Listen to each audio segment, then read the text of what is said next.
What do you do when you're a little bit of a legacy prepper and you have a parent pass away and you're beginning to go through their belongings? Well, you look for good prepping gems. Hi, my name is Brecky, and this is Sustainable Prepping, your home for empowered preparedness. Today, I'm talking about some of the most special preparedness gems that I've come across through the preliminary process of cleaning up some of my dad's belongings. Those of you who have been around the channel for a while know that a couple of weeks ago, my dad passed away. It's been really tough, but I am not going to cry on the internet. Nobody needs that right now. But I did want to show you just a couple of the things that I found in a very preliminary cleanup of his office space.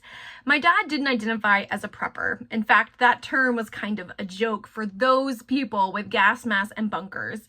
Rather, my dad kind of saw himself as like an adult Boy Scout, someone who was always prepared. He taught me preparedness skills kind of baked into everyday life, like always have a flashlight in case the lights go out and never carry a balance on a credit card. Always have a little bit of cash set aside and have situational awareness. These are all things that just were sort of normal lessons that my dad taught me. We were also living history reenactors, so we had plenty of opportunities to learn and practice primitive skills like starting a fire with flint and steel. And he was a black powder sharpshooter. He competed recreationally in muzzle-loading rifle competitions, and so did I, when I was a little bit older. And these are just things that I have found and have made me think about him and have made me have a lot of happy memories. But there are a couple of items that I thought would be especially meaningful to share with you guys that I found and might give you some ideas of things that you can keep an eye out for at thrift stores or in your own parents' or grandparents' homes and basements or just around, and to show you that preparedness is kind of everywhere. Preparedness can be a part of your everyday life, and my dad never identified as a prepper. He never used that term, and yet he always had a case of MREs and a couple of jugs of water set aside. He always had flashlights and backup batteries. He always had a NOAA radio, things like that kept him prepared for emergencies.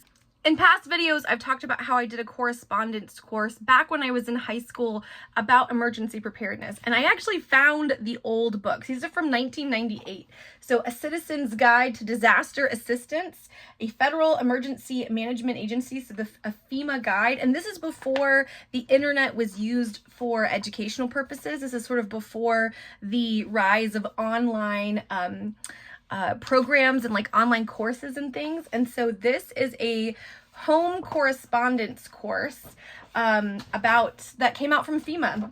And it was all about introduction to disaster assistance, how communities and states deal with disasters, overview of federal disaster assistance in action, and the citizen's role in disaster preparedness. My dad was a volunteer with our state defense force, which was a federally recognized militia, like for the state. And this is one of the courses he took, and I actually took this as a correspondence course. So it's kind of fun to have this. I'm sure it's outdated in so many ways, but it's kind of neat to actually have a physical book. Everything now is online. Then the home study course, the emergency program manager. I think this is the other one that I took. I took one other correspondence course, and this one covers, let's see, emergency management, being an emergency manager, mitigation, preparedness. Now this is like community crisis. So this is all the kinds of community crisis work that you would have after natural disaster or civil unrest or something, response, recovery, managing emergency management, so when you're managing all the different groups coming in, and yeah, there's like an exam. So it's kind of neat that this is like a whole, what we would do as an online course now, my dad did as a at home, through the mail kind of a deal. And I'm sure it's got some good information. So I'm excited to kind of thumb through these and see what might still be relevant. Mitigation for homeowners. You can see he's got tabs and like notes in here. There's a final exam and advantages and disadvantages and all kinds of like things in here. What did he have tabbed? He had storing emergency supplies and preparing your home for an earthquake. We live in the Southeast, so not a high risk area for earthquakes, but interesting that that's what he picked. So that's kind of cool. And then Introduction to Mitigation Independent Study course. This must have been the other one that I did, because I did too. Case for mitigation strategies, responsibilities, building a mitigation program. So this is after a disaster, mitigating the stuff after a disaster. Yeah, it's got his notes in here. There you go. So there's like what that looks like. These are the kinds of things that now are all online. What did he have tabbed? Post-disaster programs. So that's like what he has tabbed is post-disaster programs. These are the kind of things that are now all online. And I think you'd be pretty hard pressed to find a physical copy like this, but it's fun to see. And then the independent study course, Incident Command System. So my dad worked like he volunteered with the State Defense Force, and he actually like gained ranks in the military. Like he worked with the Marines, which I thought was interesting. So, you know, kind of cool. So I will review these and let you know if they are of any value anymore, but fun to find those. And it was just like a walk down memory lane that my dad had done these independent study courses a couple of years before 9/11. So he was in response during that time. And then in the aftermath of September 11th, I was in high school.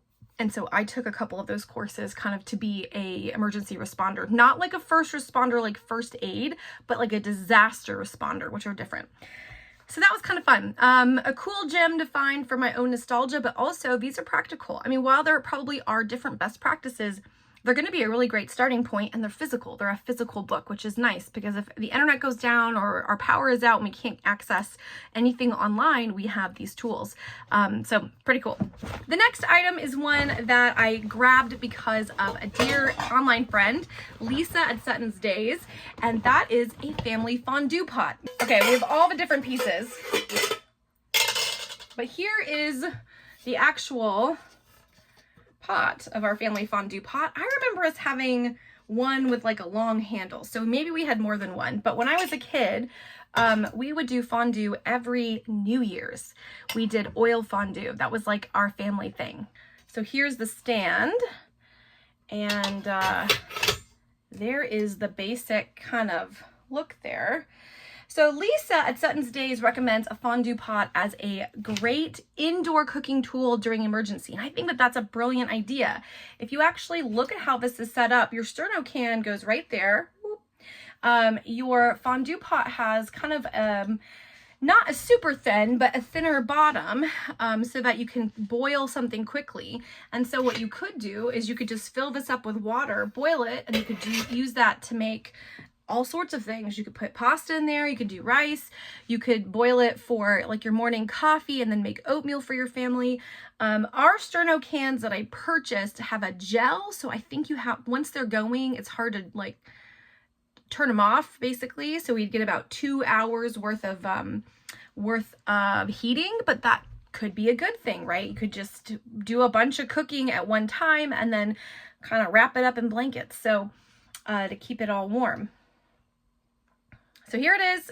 This is the family fondue pot, and there's a couple other pieces in there, but my parents haven't used this in years, and it was sitting in a cabinet, and I was trying to help my mom.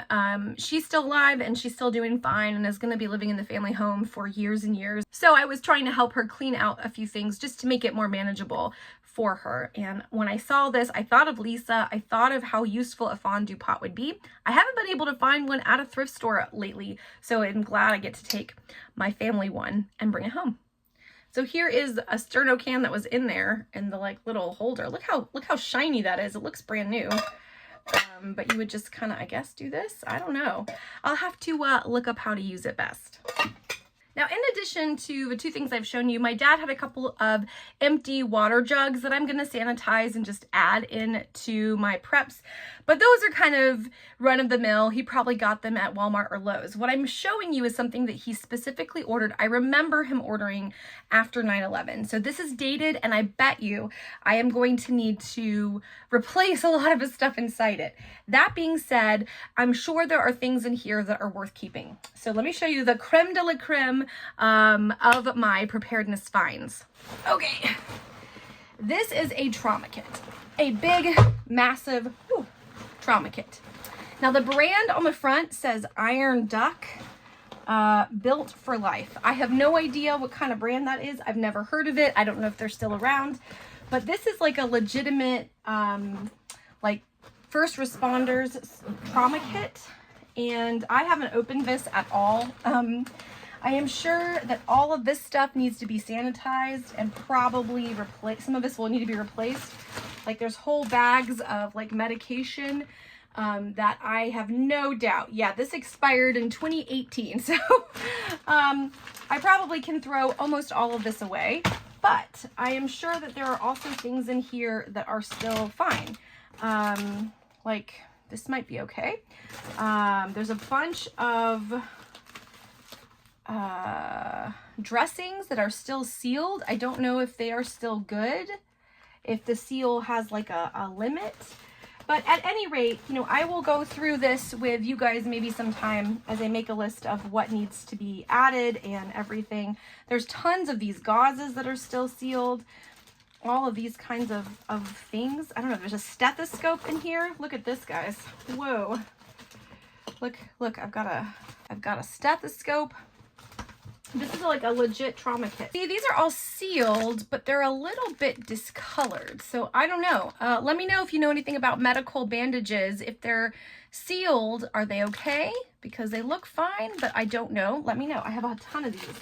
At any rate, this is a full-on trauma kit, and I'm going to be going through this and working out on a list of what I need to replace it, what I need to update it to meet our family needs. I definitely want to get some of those quick at-a-glance brochures that can tell you how to use the different materials, like how to use a tourniquet, what you should go through when you're dealing with people who are injured, like bleeding and airway and all of that. So I am pretty excited to find this. I remember when he purchased it. I remember when he brought it, when it came in the mail.